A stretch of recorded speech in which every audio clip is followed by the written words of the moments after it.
बिस्मिल्लाहिर्रहमानिर्रहीम अस्सलामुअलैकुम। मैं हूं करामत मुग़ल और मेरे साथ हैं ईसा नकवी। नकवी साहब, वैसे तो शहर इक़्तिदार हमेशा ही अफवाहों और साजिशों का गढ़ होता है। अगर गुज़श्ता 48 घंटों की डेवलपमेंट्स को ट्रैक करें तो आपको नहीं लगता कि सियासी मंजरनामे पर अचानक ही पुरअसरार डेवलपमेंट्स ने जन्म ले लिया? देखें करामत मुग़ल साहब, उसकी वजह यह है कि ना ये अफवाहें नॉर्मल हैं और ना ये साजिशें नॉर्मल हैं। जी, देखें, अब हम एक महीना रह गया इलेक्शंस में और उस फेज़ में दाखिल हो गए हैं जिसमें अब आपको बहुत सारे इंटरेस्ट ग्रुप्स जो हैं वो अपना अपना काम करते हुए नज़र आएंगे। सही। जो कुछ हुआ है गुज़श्ता 48 घंटे में और ख़ास तौर पर last 24 hours, they were very important. और आज वैसे भी बहुत ही ख़तरनाक हफ्ते का आगाज़ हो रहा है। सही। इसमें बहुत सारे अहम मामलात हैं, उनके फैसले हो जाएंगे, ख़ास तौर पर पाकिस्तान तहरीक इंसाफ के हवाले से, मियाँ साहब के हवाले से, इलेक्शंस के हवाले से। देखिए, सिलसिला तो शुरू हो गया था जिस वक्त सेनेट में करारदाद आई। जी। और करारदाद कहाँ से आ गई, कैसे आ गई, लेकिन कुछ चीज़ें फॉलोअप में हुई हैं और वो फॉलोअप में होने वाली चीज़ें बड़ी इंटरेस्टिंग हैं। अच्छा, मैं उसकी बात नहीं कर रहा जो कल एक ट्वीट कुछ अकाउंट से हुआ और फिर व्हाट्सएप के ऊपर मैसेजेस आने लगे। व्हाट्सएप पे मैसेज आए, न्यूज़ अलर्ट, ब्रेकिंग न्यूज़। भाई, क्या ब्रेकिंग न्यूज़ और क्या न्यूज़ अलर्ट आ गया? वो आया कि जनाब, मुल्क में इमरजेंसी लगाने की तैयारियां, बाखबर ज़राए, इस्लामाबाद डेडलाइन से कोट हो रही है। Breaking news, chief election commissioner ने अपनी पूरी काबीना समेत इस्तीफ़ा दे दिया, ज़राए। अच्छा, अब इसमें ये फेक न्यूज़ थी। और उसकी सबसे बड़ी वजह और सबसे आसान वजह अगर कोई समझ सकता है कि अगर कभी भी कोई बाखबर सहाफ़ी से ये जनरेट होगी, बात खबर होगी, तो वो कभी भी ये नहीं लिखेगा कि चीफ इलेक्शन कमिश्नर ने अपनी पूरी काबीना चीफ इलेक्शन कमिश्नर की काबीना नहीं होती, मेंबरान होते हैं। इस्तीफा हुआ था उमर हमीद साहब का, जी, जो सेक्रेटरी इलेक्शन कमीशन है। उसके ऊपर भी वर्शंस मौजूद है। लेकिन वो है ना कि उसमें ये जो खबर, ये जो फेक खबर जो है, या ये ट्वीट या ये व्हाट्सएप मैसेज जो है, इसको ट्रैक्शन क्यों ज़्यादा मिली? क्यों लोग जो हैं इसके ऊपर मैसेज को फॉरवर्ड करने लग गए, स्टेटस लगाने लग गए? उसकी वजह यह है कि दूध का जला जो है ना, वो छाछ भी फूंक फूंक के पीता है। बिल्कुल। ये जाहिर है कि अब पाकिस्तान में तो अब लोगों को प्रैक्टिस भी होगी, है ना? कि मार्शल लॉ कैसे लगता है, इमरजेंसी कैसे लगती है, और ट्रेंड नेशन। हाँ, और वो 99 के सीन्स भी सबको याद हैं कि सबसे पहले जो कम्युनिकेशन के ज़राए हैं ना, उनको ब्लॉक किया जाता है। वो पीटीवी के दरवाजे को नीला हो जाता था, ये कलर बाहर आ जाती थी, फलांगने की वो वीडियोस आपको याद होंगी। फिर उसके बाद उसमें आपने एक चीज़ कभी नोटिस की है? मैं वो जब भी वीडियो देखता हूँ ना, मेरे ज़हन में एक सवाल आता था कि पहले जब एक बंदा अंदर गया है तो उसने ताला ही या वो लॉक क्यों नहीं खोला कि सारे दरवाजे से एंटर हो जाए? बाकी सारे भी वो कर रहे हैं। अच्छा देखें, वो जाहिर है कि लोगों को जो है अब वो सीन्स याद हैं कि ये होता है, और उसके बाद चंद घंटे के बाद जब मामलात अंडर कंट्रोल आ जाते हैं तो उसके बाद जो भी शख्स उसके पीछे मौजूद होता है वो पर्दा स्क्रीन पर आता है, उसका खिताब दिखाया जाता है। उससे पहले फूल और नगमे या म्यूज़िक जो है वो पीटीवी का वो चलता रहता है। उसके बाद अचानक एक साहब अपेयर होते हैं, वेस्टकोट उन्होंने पहनी हुई होती है, वो कहते हैं कि मेरे अजीज हम नहीं, हम अजीज़ हम वतनों से पहले अच्छा, न्यूज़ कास्टर, कौमी तराना और वो कुरान आयात, और उससे आगाज़ करते हैं और फिर वो तकरीर आ जाती है। क्योंकि वो सीन सबको याद है। तो कल हुआ ये कि यकायक जो है वो जब इंटरनेट बंद हुआ और ये सारी 48 घंटों की डेवलपमेंट्स जो मैं आपके सामने रखने लगा हूँ, तो जाहिर है कि इंटरनेट जो है वो बंद हो गया, सोशल मीडिया ऐप्स काम करना छोड़ गई। तो ऐसे में कोई भी अफवाह जो है ना, क्योंकि बहुत सारे लोग वीपीएन के ऊपर, अच्छा व्हाट्सएप उस तरीके से अफेक्ट नहीं हुआ था, व्हाट्सएप बिल्कुल नॉर्मल चल रहा था। अब आपके जो एप्लीकेशंस हुई थी अफेक्ट, उसमें यूट्यूब था, ट्विटर था, फेसबुक था, इंस्टाग्राम था, जिस प्लेटफॉर्म के जरिए, अच्छा हमने वीडियो भी की थी, मैंने जी बिल्कुल, आपने ट्वीट भी किया 7 दिन पहले मैंने कहा था कि 7 जनवरी को रात 9 बजे के करीब पूरे मुल्क में इंटरनेट बिलखुसूस सोशल मीडिया ऐप्स काम करना छोड़ देंगे। उसकी वजह थी कि पाकिस्तान तहरीक इंसाफ ने अपना फंड रेजिंग रखी हुई थी और उन्होंने मैनिफेस्टो लॉन्च किया। बिल्कुल ऐसे वो हमने उस वक्त कह दिया था। अच्छा देखें, ये बात ना इमटेरियल हो गई है कि पैसे कितने इकट्ठे हुए, 10 करोड़ से ज़्यादा हुए, 10 करोड़ से कम हुए, 50 करोड़ हुए, 50 अरब हुए, 5 रुपए हुए, 5 रुपए भी नहीं हुए, ये बात इमटेरियल है। सही। जो बात मैटर करती है वो ये है कि आपने इंटरनेट बंद किया उसके लिए। देखिए ना, अगर आपको इंटरनेट बंद करना पड़ रहा है उससे, उसको रोकने के लिए, तो फिर इसका मतलब ये है कि आपके अंदर एक खौफ है।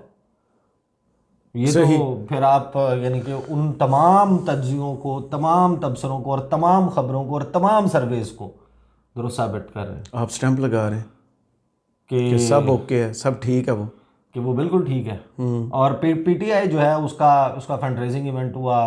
उन्होंने आखिरी जो मैंने ट्वीट देखा था पीटीआई का कि 10 करोड़ से जायद, उसमें पता नहीं कितने डॉलर्स थे, कितने पैसे थे। $44,000 है गैस। हाँ, 44,000 हैं ये जितने भी, 4,40,000 कुछ ऐसी अमाउंट है जी। उन्होंने कहा कि जनाब 10 करोड़ से जायद रकम जो है वो इकट्ठी हो गई है फंड रेजिंग इवेंट में। अच्छा, ये मैटर भी बहुत करती है, आपको पता है पाकिस्तान में इलेक्शन मुहिम, उस दौरान अखराजात। इसमें एक चीज़ बड़ी इंटरेस्टिंग थी, वो इंटरेस्टिंग चीज़ थी जो इमरान खान साहब का मैसेज उसमें चला है, वो एआई जनरेटेड नहीं था, आर्टिफिशियल इंटेलिजेंस वाला नहीं था। वो जो मैंने उसको देखा, मैंने कहा कि ये क्या, ये मैसेज जो है। अच्छा, फिर मैंने क्वेश्चन भी पुट किया टूवर्ड्स पीटीआई कि एग्जैक्टली ये किस वक्त की रिकॉर्डिंग है। तीन चार मुमकिन चीज़ें हो सकते हैं। एक ये कि 2018 में खान साहब ने इलेक्शन से पहले के रिकॉर्ड करवाया हो। एक ये है कि 2022 में जब बाई इलेक्शंस होने थे उस वक्त रिकॉर्ड कराया हो कि फंड्स की ज़रूरत है, ओवरसीज पाकिस्तानियों फंड करें।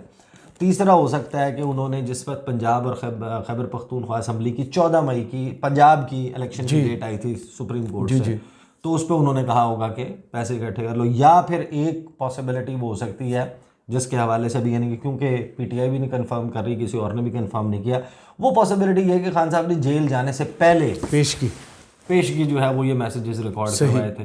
If that is the case, I think ये सबसे इंटरेस्टिंग बात हो सकती है कि एक तो ये कि फोर्सी तो पीटीआई ने बहुत पहले से किया हुआ था कि खान साहब ने गिरफ्तार होना है, लेकिन ये रिकॉर्ड करवा के गए तो फिर और क्या क्या रिकॉर्ड करवाए गए होंगे। आपको याद है ना 2022 में भी उन्होंने वो एक बंद कमरे की मुलाकात और मैंने नाम दे दिए इस किस्म का मैसेज रिकॉर्ड किया था। 12 ये उसकी वजह से जो है ना वो ज़्यादा ये बात फैली। मैं आपको एक बात बता सकता हूँ कि देखें, इमरजेंसी या मार्शल लॉ, इसके हवाले से बहुत सारे लोग चमगोइयाँ तो कर रहे हैं, सही, और करते रहे, लेकिन ये चमगोइयाँ कोई नई तो नहीं है, 2022 से ही चल रही है। बिल्कुल। इमरजेंसी लगाने के लिए, मार्शल लॉ लगाने के लिए, इसकी भी अब हमें प्रैक्टिस हो गई है कि इसके लिए क्या चाहिए होता है। इसके लिए जो है वो आपको बैनुल-अक़वामी सपोर्ट चाहिए होती है, इसके लिए आपको पैसे चाहिए होते हैं या पैसों का रास्ता चाहिए होता है। सही, उसके बगैर तो नहीं।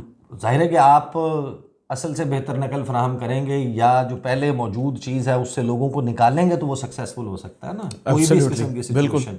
कि कैसे करेंगे, तो मेरा नहीं ख्याल कि इस वक्त कोई भी इदारा इस मूड में नज़र आता है, और ना ही उसको आना चाहिए कि वो कोई ऐसा इकदाम, इस एक्सट्रीम का इकदाम करें कि जिससे फिर एक नई सिचुएशन क्रिएट हो। मुआशी हालात बहुत ख़राब हैं। आपके पास पैसों की श्योरिटी होनी चाहिए, और फिर आपके पास next future plan of action होना चाहिए कि अच्छा ये सब अगर नहीं करना तो फिर क्या करना है। सही।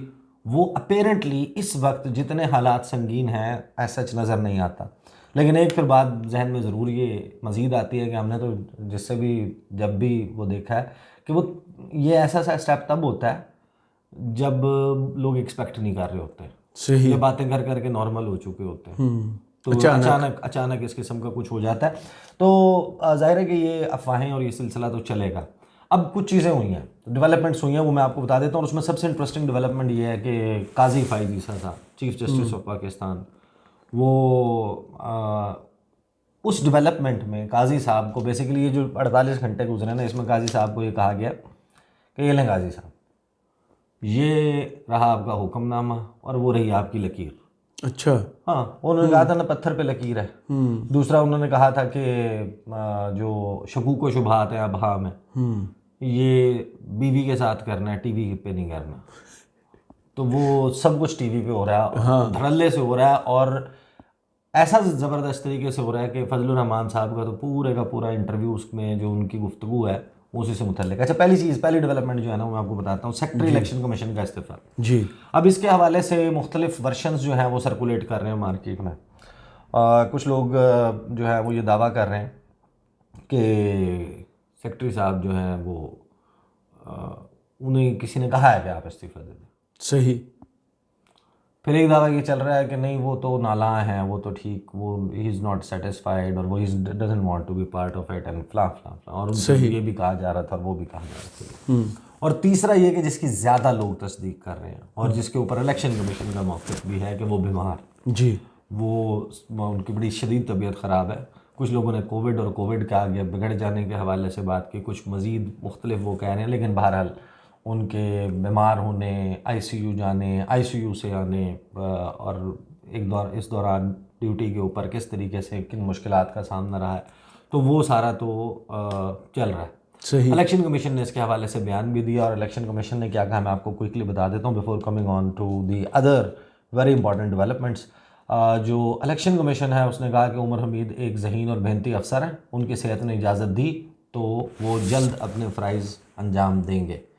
साथ ही उन्होंने कहा कि उनकी तबीयत कुछ दिनों से ख़राब थी, इस वक्त वो मेडिकल रेस्ट पर हैं, अगर सेहत ने इजाज़त दी तो वो अपने फ़राइज़ जल्द अंजाम देंगे। इलेक्शन कमीशन मुकम्मल तौर पर फ़ाल है, इलेक्शन कमीशन के किसी काम में रुकावट ये रखना नहीं है। तातीलात के दिनों में भी इलेक्शन कमीशन के दफातर काम कर रहे हैं। सेक्रेटरी की गैर मौजूदगी में दोनों स्पेशल सेक्रेटरीज इलेक्शन कमीशन का काम अहसन तरीके से चला रहे हैं। तो ये जनाब उनकी तरफ से आया। फिर मौलाना फजलुर रहमान साहब ने अफगानिस्तान जाने से पहले एक इंटरव्यू सलीम साफ़ी को रिकॉर्ड करवाया और उसके हवाले से वो ज़ाहिर है लोगों ने कुछ चीज़ें देख भी ली होंगी। एक चीज़ तो बड़ी स्टैंड आउट करती है कि मौलाना फजलुर रहमान जो हैं वो आपको उनकी बातों में, उनके लहजे में, उनके गुफ्तगू में एक खौफ का अंसर है। और ज़ाहिर है कि इस वक्त उनके लिए हालात ना तो सियासी तौर पर ठीक हैं और अदरवाइज़ भी सिक्योरिटी सिचुएशन भी ख़राब है। और जो अदर देन अपने जो मदरसे के लोग हैं उनके अलावा वो जिस एज ग्रुप में वटेवर प्रेजेंस नहीं, वो दाखिल नहीं हो चुके, जो उनके वोटर्स हैं जी, जो उनके वोटर्स हैं मुमकिन तौर पे वो 35 साल से ज़्यादा एज वाले हैं ना, और ज़्यादातर जो है वो बहुत उम्र रसीदा है। उनके वालिद के ज़माने से या उनके अवाइल के आगाज़ जब वो सियासत बिल्कुल स्टार्ट की थी उस वक्त से उनके साथ है। कुछ लोग होते हैं जिनका पॉलिटिकल माइंडसेट चेंज नहीं होता, सही, तो सारे उम्र के उस हिस्से में जहाँ पर सर्दी में आकर 2 घंटे या 3 घंटे किसी लाइन में खड़े होकर वोट देने का इंतज़ार करना मुमकिन नहीं होता। तो क्या इस वजह से इलेक्शन मुलतवी कर नहीं, ये कोई मैं दलील के तौर पे थोड़ी बता रहा हूँ, मैं आपको ये मौलाना साहब को सर्दी लग रही, वजह क्या है। नहीं देखिए, मैं तो आपको ये बता रहा हूँ ना, मैं तो नहीं, मैं आपको वो बताने की कोशिश कर रहा हूँ कि उनके मसाइल क्या है। सही, उनके मसाइल ये हैं कि उनके 2 लाख हों या 2 करोड़ वोटर हों जी, उसमें ज़्यादा लोग वो हैं जो उम्र रसीदा हैं। और उम्र रसीदा बंदे का सर्दी में पहाड़ी इलाके में खैबर पख्तूनख्वा या बलूचिस्तान में जाकर किसी पोलिंग स्टेशन पर बीमारी और एज के फैक्टर को मद्देनज़र रखते हुए खड़ा होना और खड़े होकर 3 घंटे 4 घंटे इंतज़ार करना उस लाइन में कि वो अपना वोट पोल कर दे, ये मुमकिन नहीं है। तो उनका जो रेशो होगा उन लोगों का उनकी पार्टी के जो वोट नहीं पोल करेंगे वो ज़्यादा होगा निस्बतन, लिहाजा उनके अंदर एक वो मामला नज़र आ रहा है। लेकिन उन्होंने काजी साहब के लिए वो कर दिया कि जनाब काजी साहब आपने वो, और इस वक्त देखें social media, mainstream media, Qazi साहब ने कहा था कि इलेक्शन के हवाले से अफवाहें और ये सब कुछ नहीं करना। 24/7 खबरें जो है ना, they are directed towards postponement of elections. किसी को नहीं यकीन आ रहा, ठीक है। कामरान खान के ट्विटर से लेके नीचे ट्विटर हैंडल्स देख लें, बड़े बड़े इलेक्शन के हवाले से शकूक व शुबात, टेलीविजन टॉक शोज देख लें, और फिर निगरान हुकूमत और उनके बयानात भी डायरेक्टेड हैं टुवर्ड्स पोस्टपोनमेंट ऑफ इलेक्शंस। तो आग लगती है। देखें, एक बड़ी बहस चल रही है कि ये जो 14 इतने कम तादाद में सेनेटर्स, कोरम भी पूरा नहीं था, पेश करने वाला भी नून लीग का, एतराज़ करने वाला भी नून लीग का, लेकिन कोरम पॉइंट आउट ना करने वाला भी नून लीग का और पीपल्स पार्टी का और पीटीआई का। तो ये क्या हुआ है? बहरमन तंगी, सेनेटर अफनान, वो पीटीआई के सेनेटर, ये एग्जैक्टली कैसे हो गई फिर करारदाद पास? और फिर वो जनाब उस करारदाद को नोटिफाई किया जा रहा है, उसकी कॉपियां भेजी जा रही हैं, तो इलेक्शन कमीशन और जवाब तलब किया जा रहा है, और 2 महीने के बाद आप रिपोर्ट जमा करवा दें और फिर एक उसके ऊपर पिटीशन जाकर सुप्रीम कोर्ट में लग जाती है। ये जाहिर है कि मैंने आपको कहा ना आगाज़ में कि ना, ये साजिशें जो इस वक्त हो रही हैं वो नॉर्मल है और ना ही अफवाहें नॉर्मल है। हर एक की बड़ी ठोस वजह और बुनियाद मौजूद है। सही। एक तो होता है ना कि बंदा बैठे बैठे और कोई काम नहीं है तो आपने जनाब थ्योरी बना ली। आपको याद है कि जिस वक्त रमज़ान का महीना था 2011 की बात है या 12 की बात है, उसामा बिन लादेन वाले इंसिडेंट के और सलाला चेक पोस्ट के इंसिडेंट के बाद पाकिस्तान ने कहा कि हम जो है वो जो ground lines of communication GLOCs हैं कि पाकिस्तान के पोर्ट्स पे सामान आता है अमेरिका का और वो जाता है अफगानिस्तान पाकिस्तान के रास्ते से। तो उस रमज़ान में ना एक मशहूर कोल्ड ड्रिंक बनाने वाली कंपनी ने अपनी जो 1.5 लीटर बोतल थी उसकी कीमत 65 कर दी। और वो 70, 75 या 80 की मिलती थी, उसने 65 रुपये कर दी। और उनके ऐड चलने लग गए कि आपको पता है कि फ़लाँ कोल्ड ड्रिंक जो है, अब आपको पता चला कि फ़लाँ कोल्ड ड्रिंक 65 की क्यों है, 65 की क्यों है, ये बार बार चलने लग गया। उस वक्त एक थ्योरी चल पड़ी जनाब, बड़ी इंटरेस्टिंग थी। अच्छा, वो अमेरिकन एम्बेसी में उन लोगों से मुलाकात होती थी, I would discuss that with them कि this is what people actually believe in Pakistan and this theory is going viral चल रही है।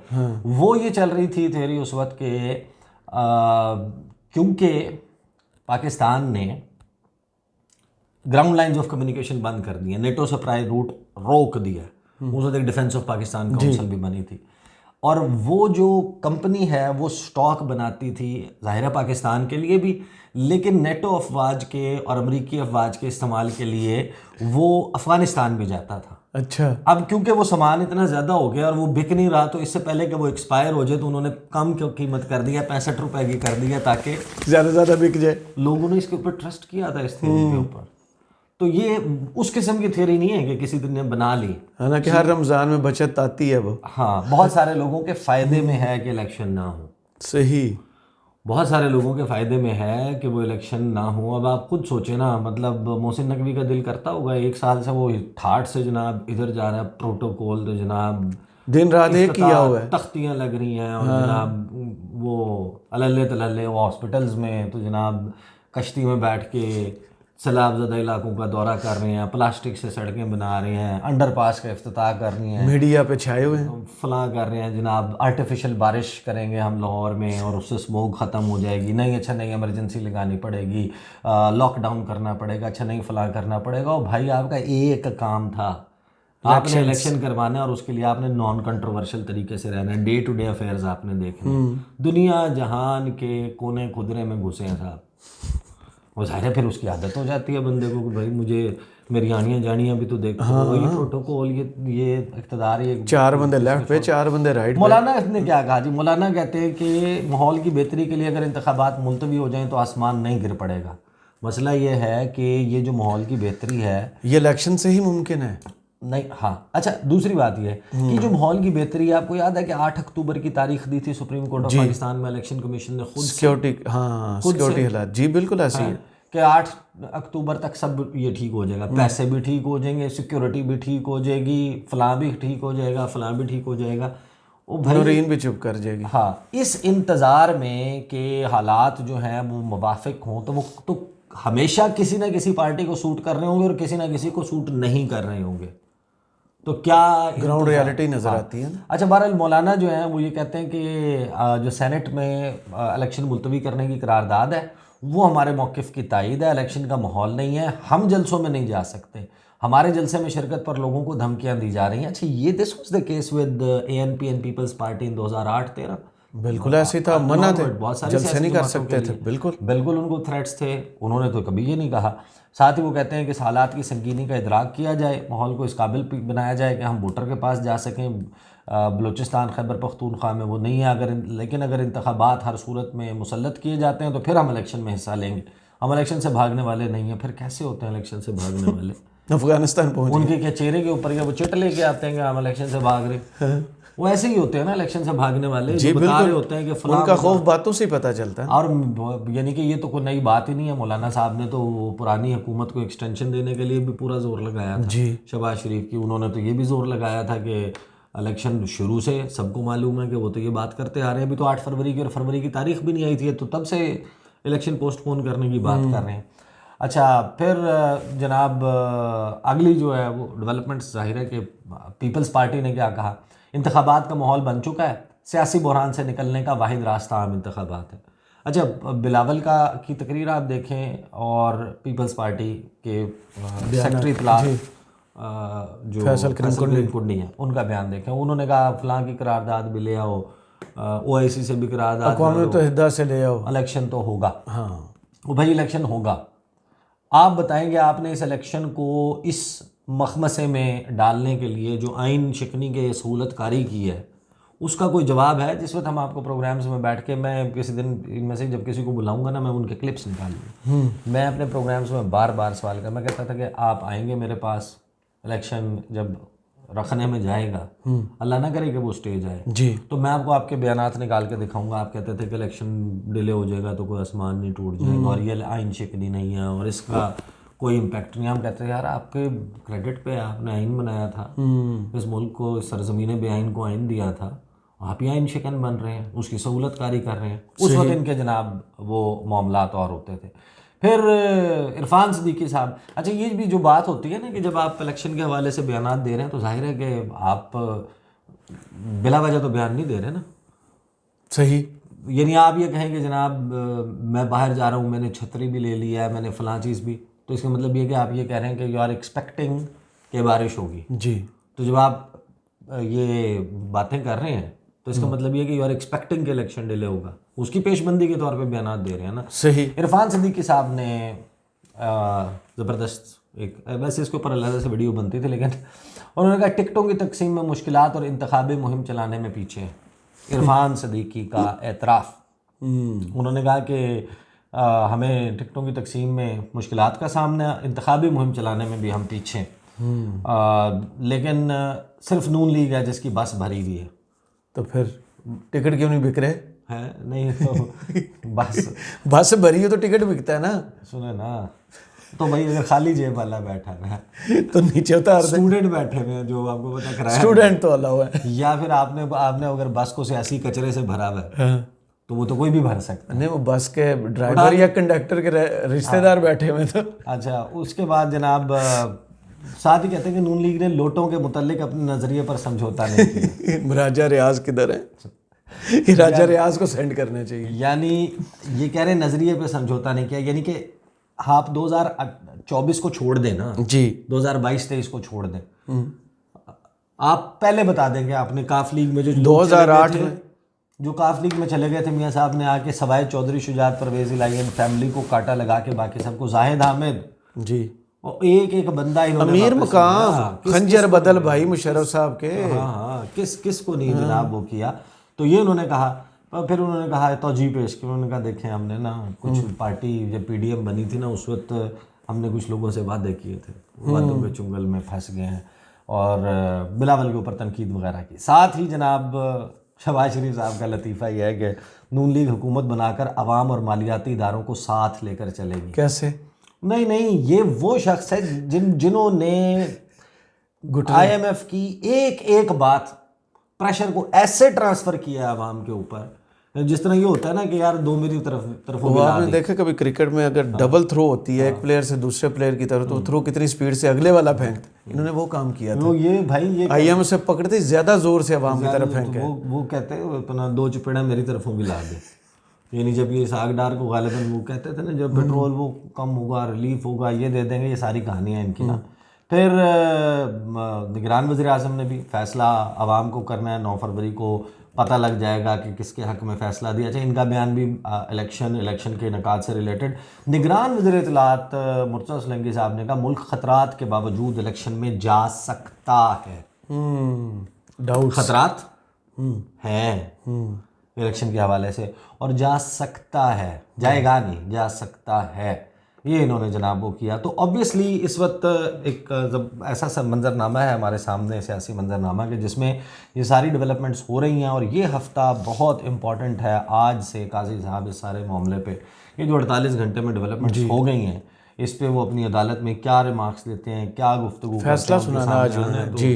नहीं और भी है ना, हाँ जी, लेवल प्लेइंग फील्ड। और ये इस दौरान जो है वो एक्सपेक्टेड तो यही है कि वो कुछ ना कुछ चीज़ें करें। सही, बहुत शुक्रिया ईसा नकवी आपके तजिए का। कमेंट्स बॉक्स में ज़रूर बताइए वीडियो आपको कैसी लगी। इजाज़त दीजिए, अल्लाह हाफिज़।